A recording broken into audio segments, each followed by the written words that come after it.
Coach Hunt, we thank you for taking time with us at Off the Block blog. And well, it's kind of interesting that we're asking you about your experiences with the women's team, being that Off the Block blog focuses on men's volleyball. But we know that you have had a great experience being an assistant coach under Coach Dunphy, who's been part of the national team and the Olympics since what, 84? I think 88, 84, he might have been sort of helping run stats back and forth, and 88 he was head coach. Yeah. So can you tell us about your experience working with Marv outside of Pepperdine men's volleyball and with the women's national team? Yeah, I mean, first off, Marv is probably the greatest person that I know in terms of just who he is, what he stands for, the character he has, and then to get to be around him outside of the gym here, to see him at his home, to be a part of his personal life, then to get to see him in the gym with the USA team. It's a special thing, and you get to see that he never changes. You know, he's always who he is, and he's true to who he is, and that comes across, I think, to the players, to the coaches, everyone around him, and I feel pretty fortunate. So you ditched the Pepperdine men's volleyball team to take a trip to Nebraska last weekend. Can you just tell us your initial impressions of the qualification tournament, playing 3 matches in front of obviously pro USA crowd in Nebraska? Yeah, you know what? We had been to Nebraska, to Omaha in July.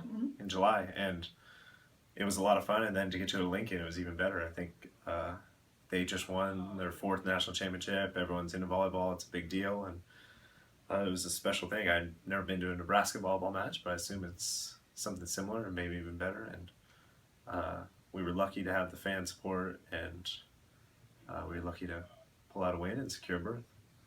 What was the challenge for you to go from the men's volleyball season into women's volleyball on the international level and vice versa?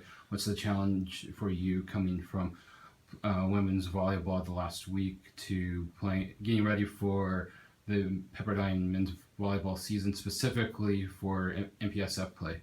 Yeah, so we landed at maybe 11 on Sunday, and there was a match here at 5. So there was literally no rest, you know. And then on Monday, we were here prepping for Hawaii, and I mean, volleyball's volleyball. So there's not too much of a difference, you know. It's the people that we're dealing with, there's a little bit of difference there, you know. The women that were there, we had to get ready in a short amount of time, and so maybe it was more similar than we realized, you know. We had 2 weeks or a week and a half, 6 practices maybe to get ready to go qualify, and then here we had 4 practices to get ready for Hawaii, so maybe that was good practice for the MPSF season. And final question for you. What are you looking forward most to going to Rio with the team? You know what? I hope I get to go to Rio. I don't know. The team will be in Rio, but yeah, I just want to help out whatever way I can. So if that means helping prep, helping wash jerseys, whatever. Yeah, I don't know, but we got a lot of work to do before August. Well, let's talk to somebody who's actually going to Rio. Well, I hope I'm going to Rio too. I don't know. We gotta go that far. Okay. Can you tell us about your experience in Nebraska? Was it everything that you remembered it being, and what was it playing in front of that crowd? Yeah, it was what I remembered it to be, and I had a lot of confidence in Lincoln that they would turn out for us. So yeah, about 10,000 people that third night. It was really loud, really fun, and good to be back in front of Husker Nation. What challenges do you foresee coming into the Olympics? I'm guessing as it stands, the teams that be the front runners to challenge you girls are China and Brazil. Who else are you missing? And how do you see you preparing for that, especially now that you have to go back, or many of the girls are back in playing with their club teams? Yeah, so obviously Brazil's going to be a challenge. Brazil. I think whoever wins the gold will have to go through them.